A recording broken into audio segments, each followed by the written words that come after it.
آپ گفتگو میں ہے اور کوئی کہتا ہے کہ اب جو کلام مقدس ہمارے پاس موجود ہے وہ اپنی اصل شکل میں نہیں ہے، وقت گزرنے کے ساتھ اسے بدعنوان کیا گیا ہے، تو آپ کیا کہیں گے؟ ہمارے پاس کلام مقدس کی اصل کاپیاں نہیں ہیں، تو ہم کیسے یقین کریں ہمارے پاس جو کلام مقدس موجود ہے اسے اصل مصنفین نے لکھا ہے؟ کلام مقدس پرنٹنگ پریس سے بہت پہلے لکھی گئی تھی تو اسے ہاتھ سے کاپی کرنا پڑا۔ اگرچہ لوگوں کی نیت اچھی، لیکن وہ غلطیاں کر سکتے ہیں، اور یہ اس طرح لگتا ہے کہ یہ لوگ ٹیلی فون گیمز کا قدیم ورژن کھیل رہے ہوں گے۔ کیا آپ کو ٹیلی فون کا کھیل یاد ہے؟ پیغامات کا کھیل کھیلنے کے لیے ایک شخص سے دوسرے شخص تک لمبی لائن کے ذریعے سرگوشی کی جاتی تھی، اور عام طور پر اس کے اختتام تک حتمی پیغام اصل سے کم مماثلت رکھتا ہے۔ کیا اسی طرح کلام مقدس کو یہاں تک پہنچایا گیا تھا؟ کیا یہ وقت کے ساتھ تیار ہوا ہے؟ نہیں۔ اگلی بار جب کوئی ایسا کہتا ہے کہ کلام مقدس اپنی اصل شکل میں موجود نہیں، تو ان 3 باتوں کو یاد رکھیے گا۔ نمبر 1، ہمارے پاس کلام مقدس کے قدیم مسودوں کی بے شمار مقدار موجود ہے، جو ماہرین کو اعتماد کے ساتھ اصل شکل کی تشکیل نو کرنے کے لیے کارگر ثابت ہوتی ہیں۔ کلام مقدس کے اصل مسودوں میں سے کوئی بھی آج موجود نہیں ہے، اور کلام مقدس کی ہماری قدیم کاپیوں میں سے کوئی بھی بالکل ایک جیسی نہیں۔ متن کے ناقدین کے پاس اصل لائن کے مطابق الفاظ کا تعین کرنے کے لیے قدیم نصوص کی کاپیاں جانچنے کا کام ہے۔ ان ماہرین نے ہمیں بتایا ہے کہ ہمارے تمام نئے عہد نامے کے تقریباً 400,000 مسود موجود ہیں۔ متغیر کے درمیان ایک فرق چاہیے، چاہے وہ کتنا ہی کم کیوں نہ ہو۔ 400,000 ایک بڑی تعداد لگتی ہے، لیکن ہمارے پاس متعدد متنی فرق ہونے کی ایک وجہ یہ ہے کہ ہمارے پاس بہت سے مسود ہیں۔ اگر ہمارے پاس صرف ایک ہی مسود ہوتا تو پھر اس میں سے فرق نہیں ہوتا۔ اگر ہم میں سے کوئی دوسرا مسود حاصل کرتے تو وہ ایک جیسے نہیں ہوں گے، کیونکہ قدیم مسود ہاتھ سے نقل کیے گئے تھے، اور لکھنے والے اکثر تلفظ کی غلطیاں کرتے تھے یا دوسری چھوٹی غلطیاں کرتے تھے۔ چنانچہ کسی دستاویز میں، جیسے کہ نئے عہد نامے میں مثال کے طور پر ممکن ہے کہ اس میں 2000 فرق پائے جائیں گے، لیکن آپ کے پاس جتنے زیادہ مسودات ہوں گے اتنی ہی زیادہ اقسام ہوں گی۔ مختلف متنوں کی تعداد ضروری نہیں کہ کوئی بری چیز ہو۔ در حقیقت متنی ناقدین کہتے ہیں کہ یہ ایک اچھی بات ہے، کیونکہ ہمارے پاس جتنے زیادہ مسودات ہیں اتنا ہی بہتر ہے کہ ہم ان نزول کا پتہ لگائیں جہاں غلطیاں واقع ہوئی ہیں۔ ہمارے پاس بہت سے مسودے ہیں کہ ہم بیری کی اصلیت کو تلاش کرنے کے لیے تاریخ میں پیچھے جا کر اور اصل الفاظ کی اس سے بھی زیادہ حد تک سمجھ بوجھ کر سکتے ہیں۔ تو ہمارے پاس پھر کتنے مسودے ہیں؟ اسکالرز کا اندازہ ہے کہ ہمارے پاس صرف نئے عہد نامے کے 5100 سے زائد مسودے ہیں، اور ان میں سے مکمل کاپیاں ہیں، اور یہ صرف اصل یونانی زبان میں موجود ہیں۔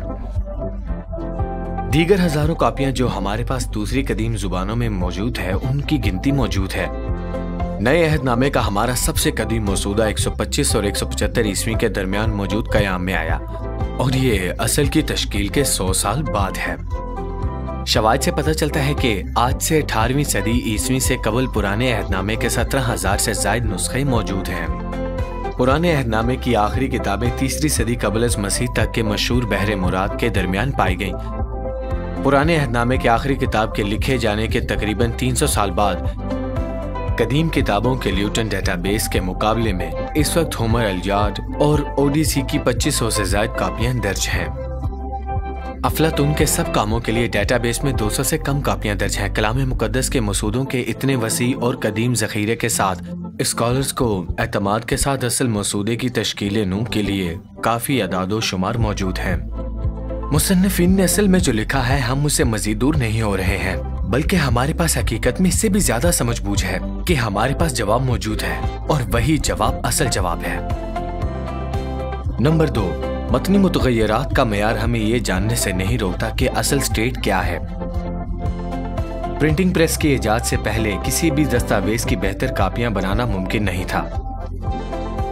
کبھی کبھی کاپی میں غلط الفاظ ڈال دیے جاتے ہیں، یا اضافی الفاظ شامل کر دیے جاتے ہیں، یا غلطی سے ایک سطر چھوٹی دی جاتی ہے۔ اکثر مثالی حالات سے بھی کم وقت میں انہیں لمبے متنوں کو ہاتھ سے نقل کرنا پڑتا تھا۔ لیکن متنی نکات مختلف اور ہمارے مسودوں کا بغور جائزہ لیتے ہیں، اور انہوں نے یہ پایا، مثال کے طور پر ہمارے نئے عہد نامے کے اندر 99 سے زائد مختلف فرق، معنی خیز یا قابل عمل اختلافات بالکل نہیں ہیں۔ تو اس کا مطلب یہ ہے کہ متغیرات کی درجہ بندی کی جاتی ہے، چاہے وہ معنی خیز ہوں یا نہیں، اور وہ قابل عمل ہوں یا نہیں۔ متغیرات معنی خیز ہوں گے جب وہ متن کے معنی کو تبدیل کر دیں گے۔ متغیرات اس وقت قابل عمل ہیں جب یہ ممکن ہے کہ وہ اصل الفاظ کا حصہ ہوں۔ ہمارے نئے عہد نامے کے مسودوں میں متغیرات کی اکثریت نہ تو معنی خیز ہے اور نہ ہی قابل عمل۔ در حقیقت تمام اقسام میں سے 70% صرف ہجے کی غلطیاں ہیں جن کا پتہ لگانا آسان ہے، دیگر اقسام قابل عمل ہیں، لیکن یہ معنی خیز بالکل بھی نہیں ہے۔ مثال کے طور پر یوحنا یونانی زبان میں 2 طرح سے بولا جا سکتا ہے۔ ہم شاید جانتے ہی نہیں ہیں کہ حضرت یوحنا کون سا طریقہ استعمال کرتے ہیں مثال کے طور پر، لیکن اس سے متن کے معنی میں کوئی فرق نہیں آتا۔ مختلف نسخوں کے معنی میں کوئی فرق نہیں پڑتا ہے، لیکن غیر قابل عمل جیسے کسی اضافی لفظ سے کچھ ہو سکتا ہے جو کہ بعد میں اصل حالت میں موجود ہے۔ یہ معنی بدل سکتا ہے، لیکن اس بات کا کوئی امکان نہیں ہے کہ یہ اصل میں تھا۔ آخری زمرہ متغیرات ہیں جو دونوں معنی خیز ہیں، اور امکان موجود ہے کہ وہ دونوں اصل متن میں ہیں۔ صرف یہ آخری زمرہ کسی بھی تشویش کے لائق ہے، اور نئے عہد نامے کے مخطوطات میں سینکڑوں ہزاروں متغیرات اور اس زمرے میں 1% سے بھی کم پڑتے ہیں۔ حالات کے پیش نظر یہ ایک حیرت انگیز کارنامہ ہے جو ہمارے تیسرے نقطے کی طرف ہمیں لے جاتا ہے۔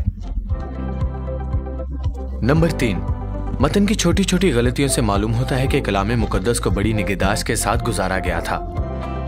جیسا کہ ہم نے ذکر کیا، نئے عہد نامے کے دستاویزات میں 99 متنی نسخوں سے کوئی فرق نہیں پڑتا ہے، صرف 1% والوں سے فرق پڑتا ہے، اور ان میں سے ایک بھی ان حوالہ جات میں نہیں ملتا ہے جو آرتھوڈوکس مسیحی عقائد کی فکر کرتے ہیں۔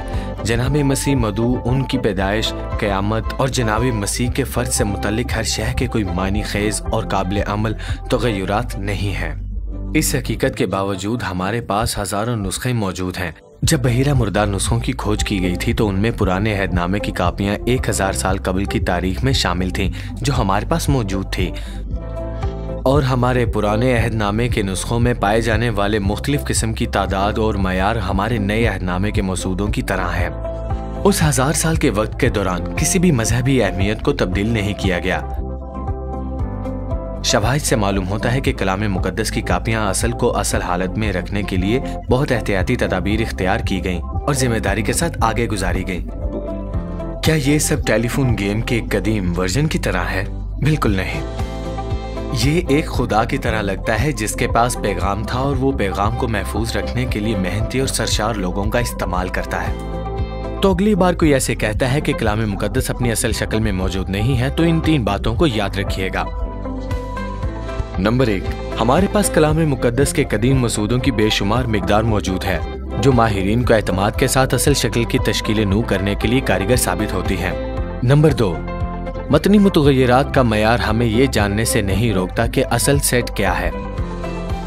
نمبر 3، متن کی چھوٹی چھوٹی غلطیوں سے معلوم ہوتا ہے کہ کلام مقدس کو بڑی نگہداشت کے ساتھ گزارا گیا تھا۔ واٹ وڈ یو سے میں ہوں اسٹیون سینچیز۔